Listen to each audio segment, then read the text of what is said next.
Good evening. Welcome to the election news headquarters this Monday. It's been a hectic day when it comes to elections phase 5. We have crossed that 425 mark in India's parliamentary elections as it completes phase 5. Still not numbers trickling in, but the last numbers that we've had is 57.5% for phase 5 of elections. Interestingly, this particular phase had 13 seats in Maharashtra, which were important. Along with that, 5 seats in Bengal that went to polls. Also taking a look at Uttar Pradesh, where there were close to 14 seats. All interesting battles. Lots to talk about in today's edition of the Great Indian Election. There are many big star candidates in this phase of elections. And this phase of elections has seen, at least in Maharashtra, the voter turnout once again disappointing. The least in the 5 that we have seen. Maharashtra not giving you promising numbers. 49% of voting. Put that against Baramulla, which has put you record numbers when it comes to voting, breaking a 30-year record when it comes to voting in Baramulla. What does that signify? Lots to talk about, especially with Baramulla and the voting pattern in Uttar Pradesh and also Maharashtra. Let's get started on the Great Indian Election.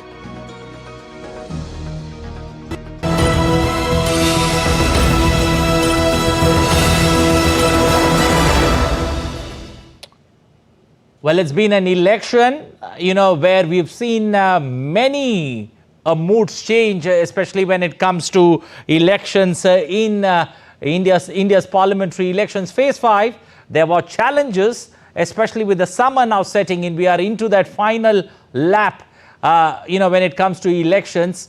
And let's first shift our focus to the western part of India. In the west, you just had Maharashtra that went to polls, 13 seats in Maharashtra. 6 of that in the metropolitan city of Mumbai, and the other 7 seats in and around Mumbai, heading deep into Nasik, where the voting today, it was the final phase of voting. Remember, Maharashtra's elections are over and out, and we've got our correspondent there on the ground to get us the latest buzz on how Maharashtra is turned out to vote. Yogesh Sheetal getting us the ground pulse there, joining us this evening. Yogesh, good evening. Welcome to the Great Indian Elections. Let me look at these numbers. Maharashtra, once again, the lowest turnout in all the 5 phases that you see in Maharashtra, and with maximum city voting today, Maharashtra seems to be getting, or seems to be, in nobody's hands when it comes to, taking a call on how Maharashtra and the fortunes of the political parties of Maharashtra. Very good evening. That is really a concern. If you just see the voter turnout, as of now, the figure is now not completely out yet. But yes, you can see this is a figure that may lead concern for the election commission also, because coming to all these states, Maharashtra has recorded the lowest turnout, and Mumbai, coming particularly to Mumbai, because in other pockets of Maharashtra, like in Indore, performance is a bit good.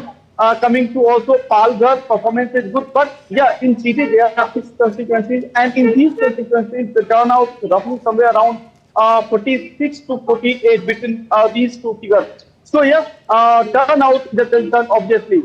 Now coming to the reasons behind this can only be given after the proper analysis, because what may be the reasons? Urban apathy has been a concern. A lot of articles we have seen by the former election commissioners and by the experts also on this issue.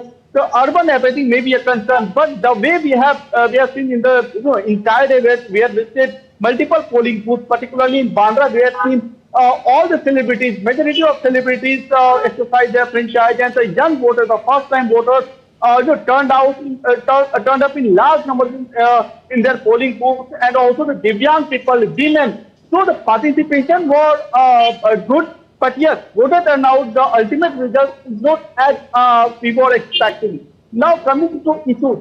See, in Maharashtra, the ultimate thing is to claim the legacy of late Balasaheb Thackeray. This is the exact thing which is just going around between 2 factions of Balasaheb Thackeray and Shivsena Eknath Shinde. On the same line, coming to NCP, who will claim the real NCP, because the Supreme Court is already there, the political dust has already been settled. Now the symbol, the party symbol is already with Ajit Pawar.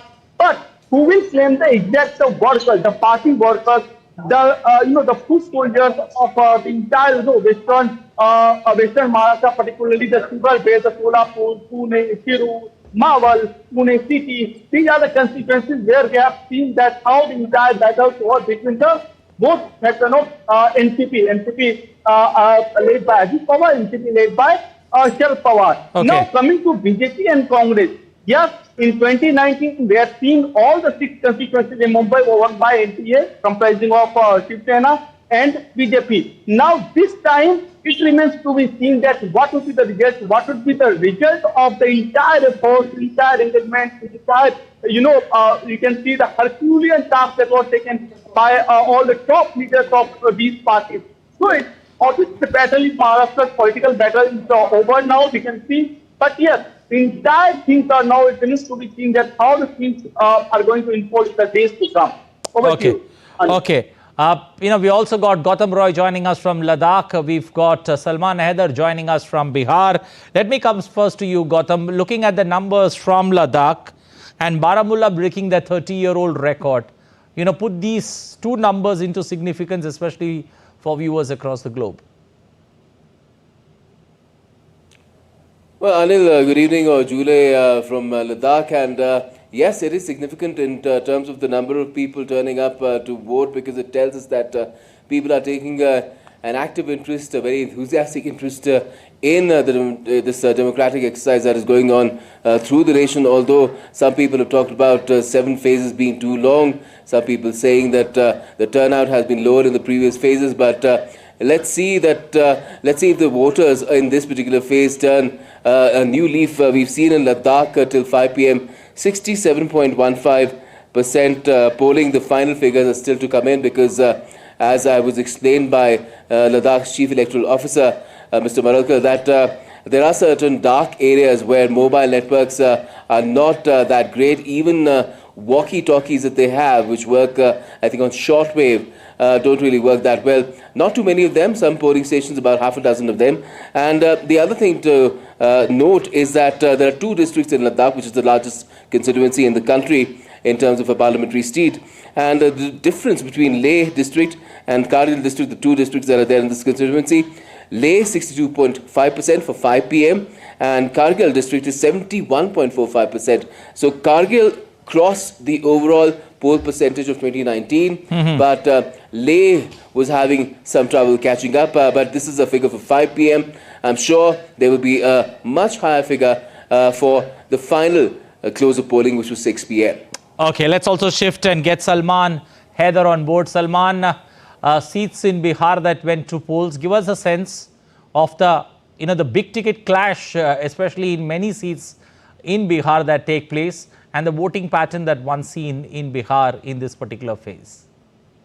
Yes, Anil, a very good evening to you. First of all, I would say the voters' turnout didn't rise since last phase, Okay. or rather last 4 phases, and it remained between 50 to 53%.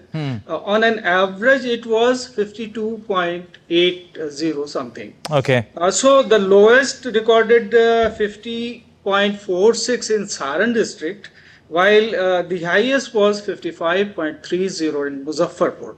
So these were the situation, and if we talk about the stalwarts, big wigs, Hajipur, where the Chirag son Paswan. of Chirag Paswan is there, the voting percentage is 53.81%, and he is in fight with his Indi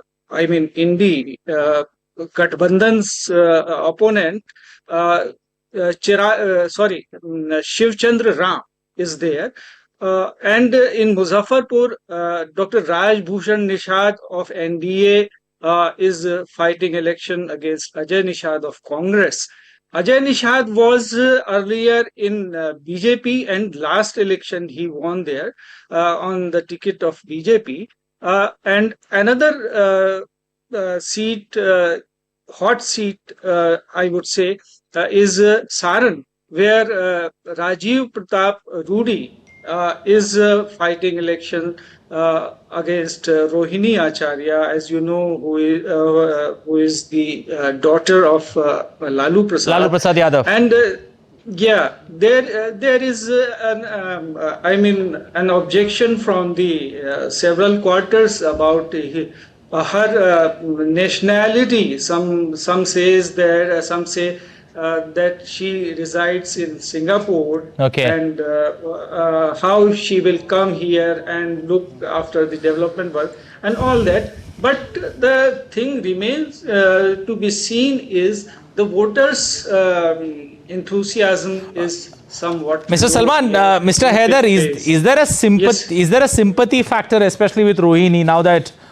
Yeah, that legacy point is there, Okay. but I don't think there is any sympathy thing. Okay, I appreciate all three joining us. Gautam Roy joining us from Ladakh, Yogesh Sheetal from Maharashtra, and Salman Haider joining us from Bihar, getting us the latest pulse on what's buzzing on the ground. Time now to welcome our guests. Two eminent guests joining us. Akshay Raut, former DG, Election Commission, joining us on the Great Indian Election. We've got Aditi Tandon, Senior Associate Editor from the Tribune, joining us this evening. Let me first come to you, Mr. Raut. Looking at numbers once again, we are still provincial numbers that we're looking at 57%, especially with Maharashtra, Uttar Pradesh voting today. Numbers don't seem to be good.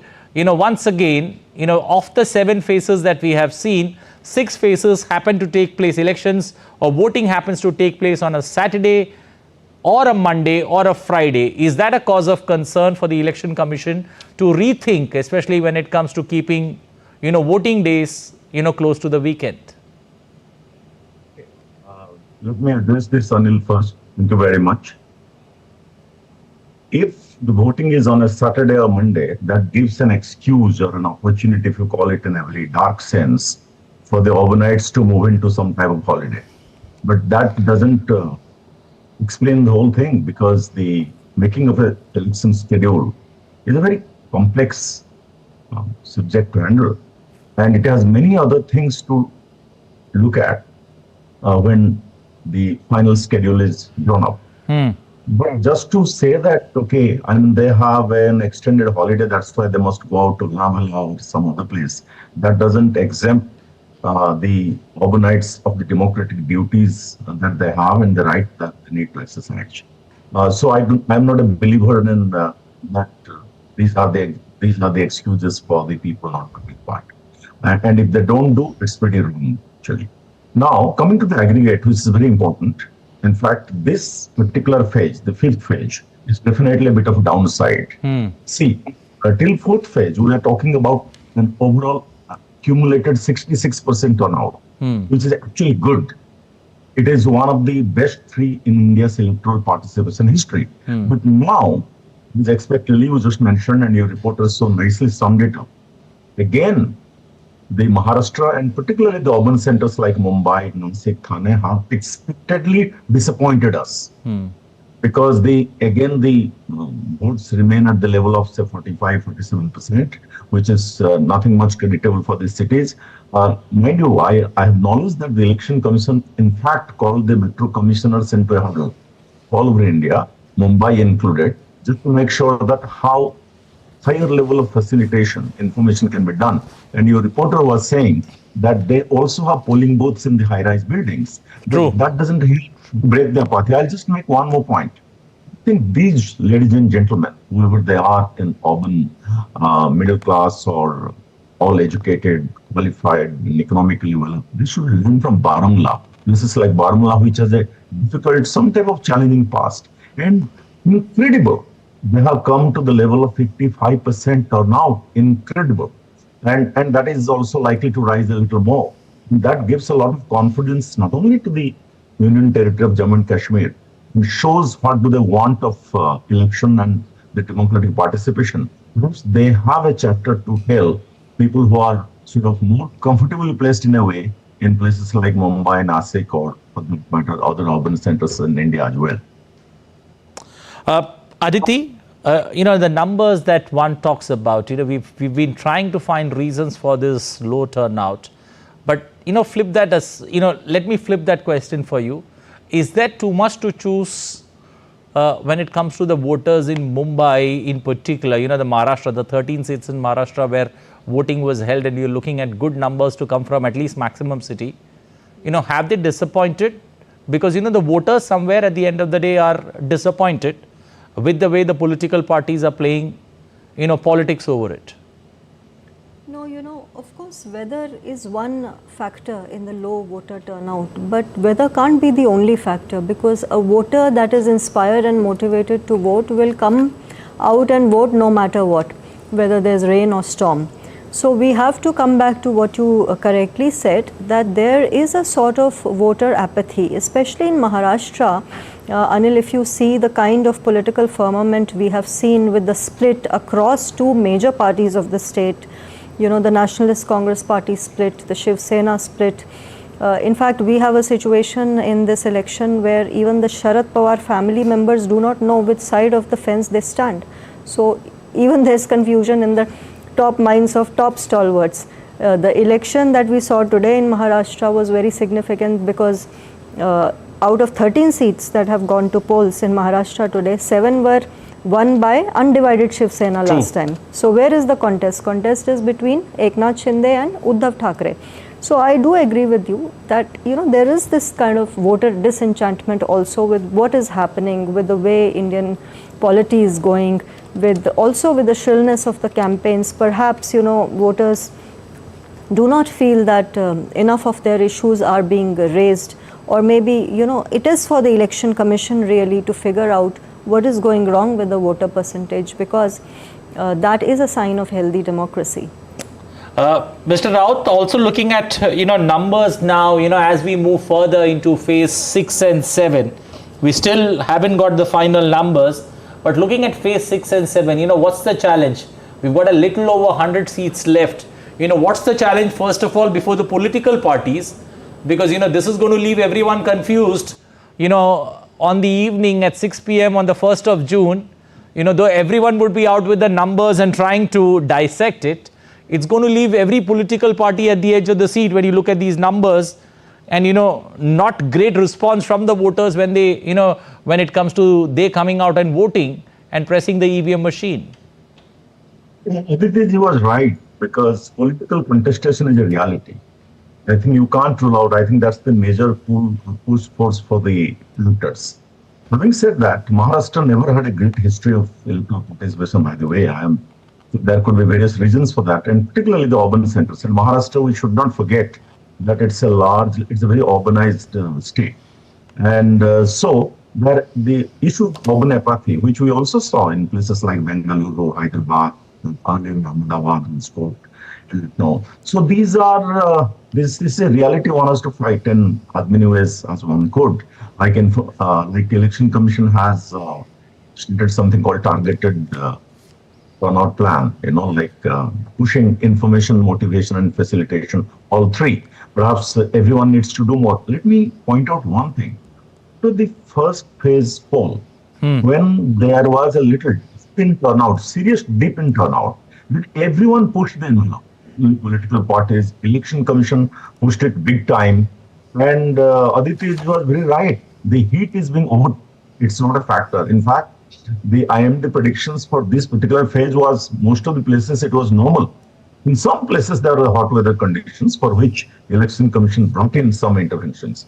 So you asked me the pointed question, Anil, about the next two phases.